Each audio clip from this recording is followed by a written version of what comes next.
Happy to. But now, marking the centenary of an attack by a militant suffragette on the National Gallery painting, the Rokeby Venus, the art historian Mary Griffith looks at her motivations and the aftermath in Venus in View. The National Gallery dominates Trafalgar Square. It's a huge, imposing building. 100 years ago this week, in March 1914, a young woman called Mary Richardson approached the building. She climbed the steps into the portico and she made her way towards a painting of a nude, a masterpiece by the 17th century Spanish painter Diego Velázquez. She's very palpable, she's a very real woman, and she's very timeless. I mean, she was painted around 1650, but she could have been painted yesterday. The Rokeby Venus is actually the back view of the body laid out in this really kind of beautiful expanse of horizontal white flesh. The real focal point of this picture is not actually her face, it's her hip line. He puts this white drapery just behind and this hip just jumps out at you.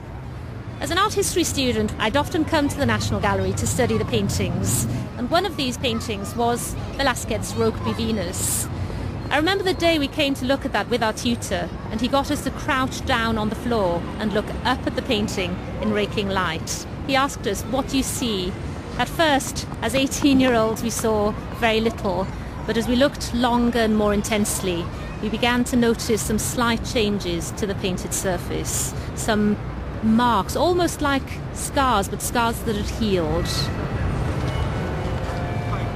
When I returned to the National Gallery in my 20s to work as a lecturer, I delved into the gallery's archives and found the dossiers on this painting. And inside them, I came across the full story of the picture. I went into the gallery very early, about 10 o'clock, with a sketchbook, and pretended to sketch, walked by. Of course, the picture was watched by 2 detectives.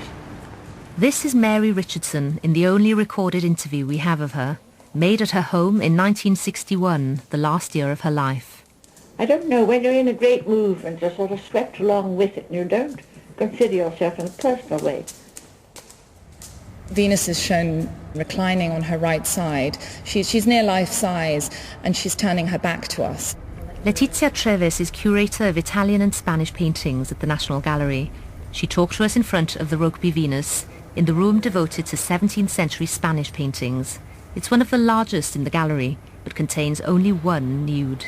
She's looking at herself in a mirror, yet her image is slightly blurred, and the mirror is being held up by this very cheeky-looking Cupid who's kneeling on one knee, and he's propping up the mirror and looking down pensively at his hands, which almost look as if they're shackled with this purpley ribbon. They had especially thick glass put on, unbreakable supposedly, and 2 detectives to sit on the little plush seat in front and watch it and guard it. And in the top left corner, his wings reach out against this very deep red curtain. It's a very sensual picture, very, very engaging because of the unusual subject matter, but also because this face is staring out at us from a mirror right in the centre of the picture. It was just a stone's throw away from here that Mary Richardson first encountered the suffragette movement. Near the Strand, she came across a young boy handing out pamphlets saying votes for women, and a hostile crowd was jeering at him. She managed to help him to safety, and it turned out that the young boy was Emmeline Pankhurst's son. In fact, the suffrage campaign had really been stepping up in terms of militancy between about 1912 and 1914. Linda Need is Professor of Art History at Birkbeck College, University of London. She's worked extensively on the history and significance of the female nude. One chapter of her book on the subject examines the story of Mary Richardson and the Rokeby Venus. The Women's Social and Political Union, the WSPU, was really beginning to give up on the idea that government would actually introduce any legislation. And so they began to discuss quite a militant and violent campaign of protest. Increasingly, there was an attempt to create spectacle to get press coverage. So this might include demonstrations with very elaborate banners, the throwing of stones through windows, and the stones would be covered in paper with slogans on, or destroying golf courses. Hilda Keane is a public and cultural historian who's written about Mary Richardson's life. The activities of Mary and other militant suffragettes explain why the National Gallery was on heightened alert at the time. In March 1914, the slashing of the Rokeby Venus fits within this context of increased militancy to get the suffrage cause noticed in the press. It was a foggy night, and even the police guarding the entrance to the Houses of Parliament looked like shadows. Mrs. Pankhurst was informed she was to go away. This account of Black Friday comes from Mary Richardson's autobiography, Laugh a Defiance. She had begun to argue when the hooligan element pushed its way through the crowd. Like madmen, they struck out at the women, tore at their clothes, knocked them down and kicked them violently. And the police stood by and watched. It seemed unbelievable. It's one of the few sources that help us establish who Mary was and what her motivations might have been. It will be difficult for anyone who has not known service in a great cause to understand my suffering. I've always wondered what possessed Mary Richardson, a trained artist herself, to target one of the finest works of the Spanish Golden Age and Velázquez's only surviving nude. For me, it's one of the most astonishing nudes ever painted. It was made at the height of Velázquez's career as court artist to Philip IV of Spain and responds to earlier nudes by artists like Titian and Rubens. But it also brings something new to the genre, a breathtaking immediacy and naturalism. When I was working at the gallery, I spent many hours looking at the painting, and for me, as for countless visitors, it has a compelling quality that draws you back time and time again. It's really the technique. I find the way the paint is applied just a mystery. Who is this woman? Is she real? Is she really a Venus? I mean, apart from the Cupid in the corner, one would think she's just a nude woman. I think what captures my eye always is the treatment of light. The figure is so luminous. She really seems to be jumping out of the painting. It's magical, actually, isn't it, what he does with paint here? It's hard to describe, but how does he convey this sense of living flesh here? Well, I think the different levels of finish, the flesh tones are blended in a very different way from the rest of the picture. He paints very directly on the canvas, but it's very, very freely painted. The drapery is very, very freshly painted. The brushstrokes are very broad. You can see where he's painting over other areas. There's a lovely part of sort of slightly transparent green drapery near her shoulder, which is just laid in roughly over the white drapery and just accentuates her hip line. And this sort of white sheet behind is almost like a sort of aureole or a halo around her, giving her sort of her godliness. It's a very sort of mystical picture and yet a very real, sensual one at the same time. And that's, I think, part of its appeal and sort of mystery. Over the centuries, it's appealed to many discerning collectors. The painting came to Britain in 1808 and was taken to William Buchanan's Yorkshire mansion, Rokeby Hall, where it became something of an attraction, particularly for artists. Velázquez and this picture was greatly admired by British artists in the 18th century, Reynolds, Gainsborough, Sargent, Whistler, and right through into the 20th century, Maggie Hambling, Leon Kossoff, Frank Auerbach, Lucien Freud. Velázquez makes it look so easy, the brushwork is so free, and yet that's where his genius lies. It's very hard to achieve these sorts of effects. I think everyone's drawn to beauty, and for me, it is a beautiful painting. The Rokeby Venus was the starting point for a photograph by Tom Hunter from his series Living in Hell, the first photography show ever held at the National Gallery in 2005. Taking his inspiration from old master paintings, he recreated their compositions in his own neighbourhood, Hackney. While Vermeer's woman reads a letter, his reads an eviction notice, and while the Rokeby Venus is set within a refined world, his reclining female inhabits a far grittier place called Ye Olde Axe. And I sort of think about my neighbourhood and where do people, or men particularly, look at the nude. And on the Hackney Road, there's a whole series of pubs which have strippers, and then you put a pound in a pint glass to look at females. So I thought that was quite a strange take on how men view women.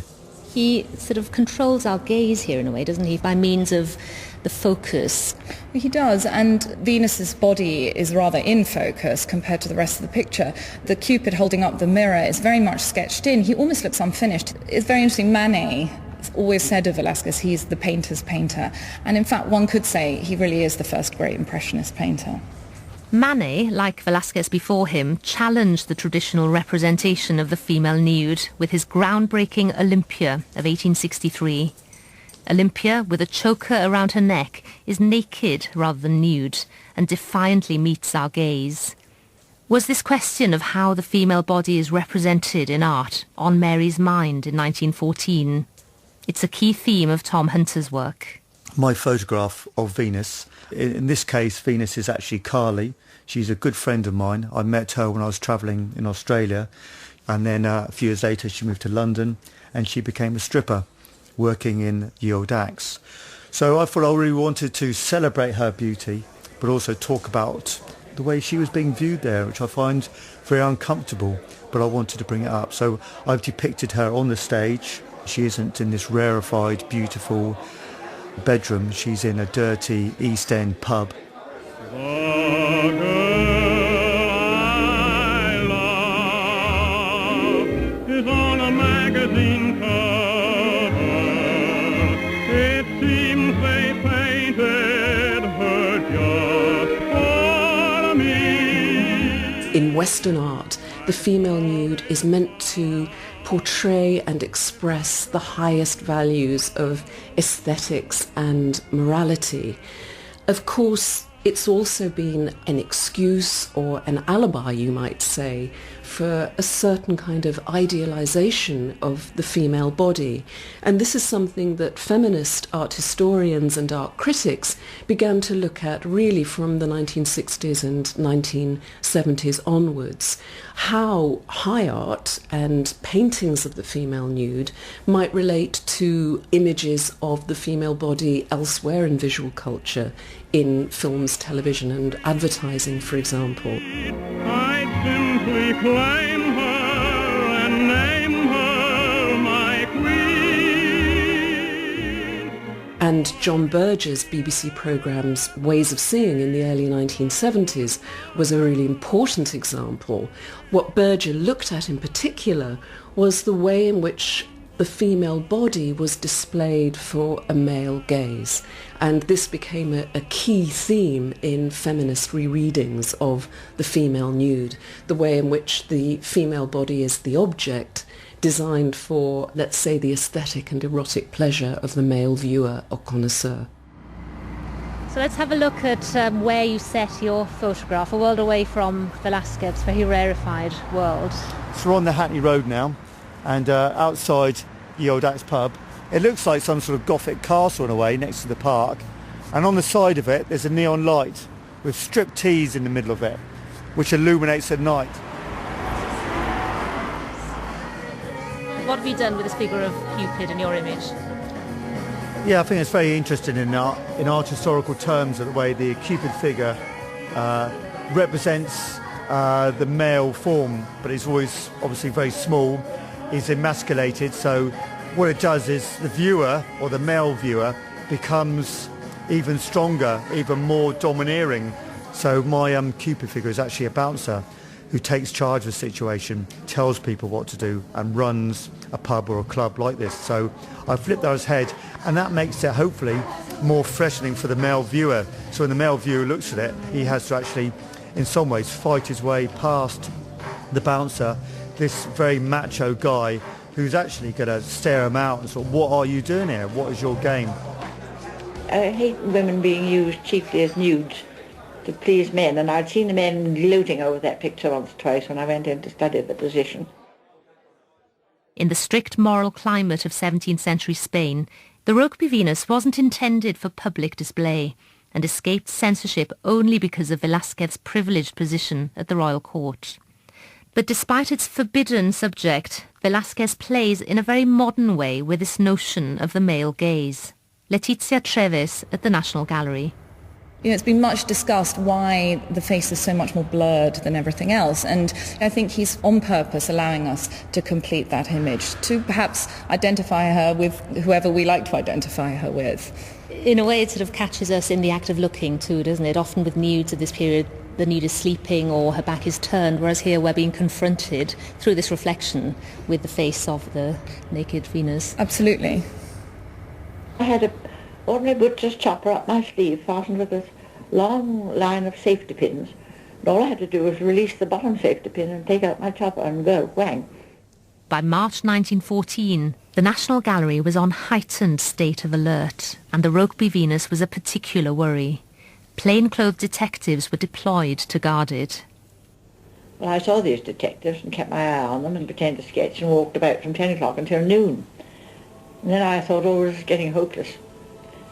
But to my delight, one of the detectives went out to his lunch. And then the other one crossed his legs and opened up a newspaper fully. Well, that newspaper acted as a screen. I rushed in behind it and cracked the Venus. And of course the first crack only broke this glass that was so thick. There seems to have been, from photographs of the painting after the attack, a number of cuts in the canvas.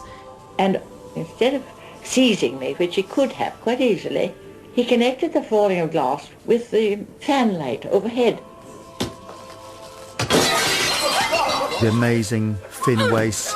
First of all, it smashes the glass. Then there are the cuts in the canvas. Beautiful wide hips. And then there's a tear. The beautiful back. And an indentation. Working closely with these paintings, it's inevitable that you feel protective of them, and it's difficult to imagine who could even think of doing such a thing, and why. Mary Richardson drew a parallel between her act of violence and the slow destruction of Emmeline Pankhurst, the leader of the British suffragette movement. It was when they were treating Mrs. Pankhurst very dangerously in Holloway. They'd put her in an underground cell, which was damp, which had been long ago condemned.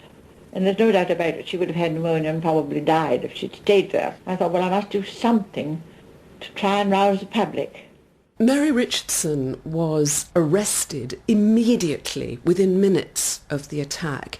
And at the time, she sent a statement to the Women's Social and Political Union and said, I have attacked this painting because the government is harming the most beautiful woman in history, Mrs. Pankhurst, and so I have harmed the most beautiful woman in mythology. That was the only thing that she said explicitly at the time of the attack. Speaking in 1961, she said this. I thought, well, what can I do? I better attack a woman who's worth something financially, because the public only cared about money. So I thought, well, the Venus is worth a lot of money. And it was worth a lot of money. In 1905, the owners at Rokeby Hall had decided to sell the painting, and it passed into the hands of art dealers Agnew's. The story of its acquisition by the National Gallery is laid out in the gallery's archival file. With the risk that the masterpiece might leave the country, a campaign was launched. It was a much discussed picture. The Daily Express nicknamed it the nation's Venus, and I think people really did feel that they sort of owned it, and there was a great pressure on the National Gallery to acquire the painting. But the asking price was £45,000, which was an extraordinarily high sum. To put it in context, almost 20 years later, the Van Gogh Sunflowers were acquired for just over £1,000. The National Gallery's annual purchase grant was only £5,000. So how was this enormous sum collected? It was a key moment. The National Art Collections Fund, now known as the Art Fund, had just been set up in 1903, and I would say this really was its first major purchase. And it was really through wide public appeal, which is also why it came to be called the nation's Venus. And in fact, there was one very notable, large, anonymous donation, which was later confirmed to be that King Edward himself. With the Venus treasured as the nation's own, Mary's attack, harming a painting that belonged to everyone, caused outrage. Is on a magazine cover. The famous Rokeby Velasquez, commonly known as the Venus with the Mirror, was mutilated yesterday morning by the prominent militant woman suffragist Mary Richardson. She attacked the picture with a small chopper with a long narrow blade, similar to the instruments used by butchers. In consequence of the outrage, the National Gallery will remain closed to the public until further notice. Mary Richardson became Slasher Mary, and it's almost impossible not to make the connection between Slasher Mary and the Ripper. The woman raised the chopper above her head and rained half a dozen blows upon the canvas with the sharp edge of the weapon. If you look at the reporting of the police court in the Times the day after Mary Richardson's attack, then one of the witnesses from the National Gallery talks about Richardson having inflicted with the cutting edge of a chopper a ragged bruise. And there were 7 distinct injuries to the canvas on the most important part of the work. Now, it's interesting that they use that kind of language of bruising and inflicting harm and injuring, because in a sense they're all metaphors. You can bruise a body, but not a canvas. For the benefit of those who have not seen it, we may state that the picture is neither idealistic nor passionate, but absolutely natural and absolutely pure. She is the goddess of youth and health, the embodiment of elastic strength and vitality, of the perfection of womanhood at the moment when it passes from the bud into the flower. This was no longer a painted body, it was no longer pigment on canvas, it wasn't flat anymore. It was a real woman, the Rokeby Venus, the nation's Venus, who had been attacked and mutilated by Slasher Mary, who was a latter-day suffragist ripper. If that was the public perception of Mary, what was the reality of her situation? Demonised in the press, she was sent back to Holloway Prison. Hilda Keane. You had militants in prison who went on hunger strike in order to achieve political status for their cause. And they were then force-fed. Many women's health was destroyed by this physically. It also had a mental effect on them.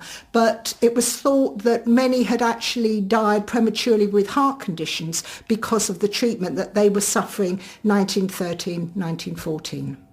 They put a mixture of chemicals in the feed so you wouldn't be sick, because if you were sick they thought you might get out of prison. They couldn't get through my teeth. I had very strong teeth, and they had broken the teeth of some of the women and with the gags, and had been brought up in the House of Commons, and so there was a feeling that they couldn't break my teeth. And of course I used to resist and fight, and I shall never forget as long as I live the awful sound of the choking of women, which went on nearly all day by the time they got round to the lot of us. They fed me through my nose, which was very painful because the nose swirls with the tubes. They used to throw me on the floor, cover me with a sheet, and then I'd have about 3 wardresses, huge heavy weights lying across my body to hold me down. And then the doctors would come in, one kneel on my shoulder and the other one would put the tube up my nose, great long tube with a very stiff end. And of course it affects your eyes as well as hurting your nose very much. And I sometimes used to think I couldn't stand it any more, that with the solitary confinement, but yes. I don't know, I got help from outside in some sort of way, and I just managed to hold on. Mary Richardson was force-fed more than any other militant suffragette, which leads us to wonder about her state of mind in March 1914. Was the force-feeding taking its toll? Did you have to serve the 6 months imprisonment that you got? Oh no, I hadn't got out on the hunger striking as usual. Oh, I see. How long did you have to hunger strike for that time? This is Sorrel Bentinck, who met Mary in 1961 and recorded an interview with her for the BBC series Youth and Age. She was just 18 at the time. When I listen to it now, funnily enough, more or less the same age as she was when I interviewed her, I regret so many things that I didn't ask her, but she made me think, and I've voted ever since. Vaguely, uncertainly, I felt that everything was over with me. I was lost in some labyrinth of ingenious cruelty. In the National Portrait Gallery, next door to the National Gallery, there's a black and white photograph of Mary Richardson. She's sitting, holding a book on her lap, surrounded, ironically, by reproductions of old master paintings. This was clearly how she wished to be perceived, a cultured woman, an art lover even. Her life isn't fully documented, but her autobiography and the 1961 interview allow us to build some kind of portrait. But one fine morning, while typewriters were humming and girls trotting to and fro carrying out the routine business, a battalion of detectives rolled up in cars and taxis to raid the building. The only thing that she said was about the fact that slashing the Rokeby Venus did actually ensure that Mrs. Pankhurst was removed from that cell very quickly, and that Mrs. Pankhurst herself told Mary that she saved her life. She was proud of that. She was gleeful about her ability to throw stones and smash windows and do it on the run, and she was still extremely angry about the really harsh treatment of the women. She really wanted to talk about it. I kept remembering the words of a noble lord who in a speech had said of me, "That woman, Mary Richardson, is a most dangerous type of criminal lunatic." The interesting thing about the autobiography is what's not in there. There are only 3 pages devoted to her life before she joins the militant suffrage movement, and there's nothing about her political life or personal life in the 20s when she is a socialist and stands as an independent Labour candidate, or when she joins Mosley's fascists in the 1930s and becomes the women's organiser. This is an autobiography simply about how she has chosen to remember suffrage and how she's chosen to construct particular stories. Like Venus's blurred reflection in the mirror, it's difficult to see Mary in sharp focus. She remains elusive, passing from feminism to fascism and possibly back again. Mary's statements about why she attacked the painting change over time. In 1952, she gave an interview and said that she didn't like the way that men gawped at the female nude in art galleries. But this is a very different reading of her act from the one that she gave at the time. And of course, it's a much more explicitly feminist reading of the objectification of women. It wasn't an interpretation that she gave at the time of the attack. Her motivations have been the subject of debate ever since. Linda Need. This attack has come to represent feminist attacks on the objectification of women in art. It's become much, much more than the original aims and political objectives of Richardson's attack. Its symbolism is many-layered now, and it's probably one of the most famous 20th century acts of iconoclasm. Did Mary have regrets? In the 1961 interview, Sorrell put the question to her.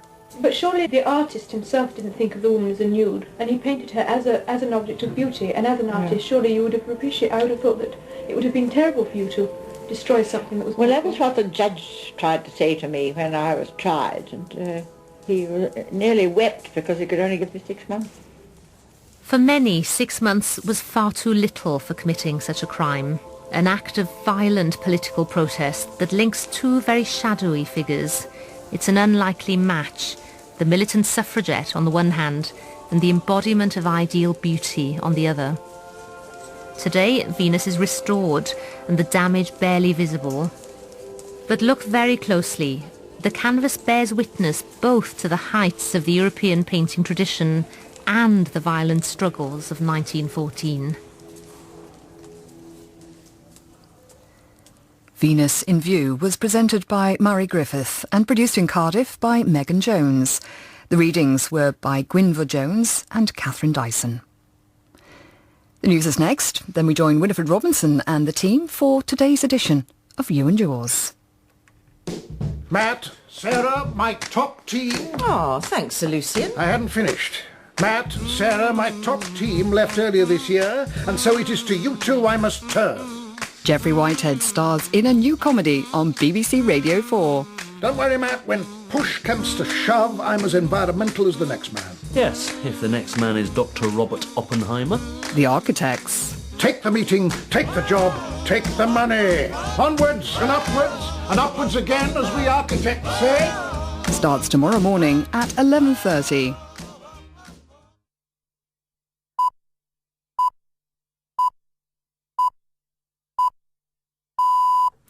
BBC News at midday.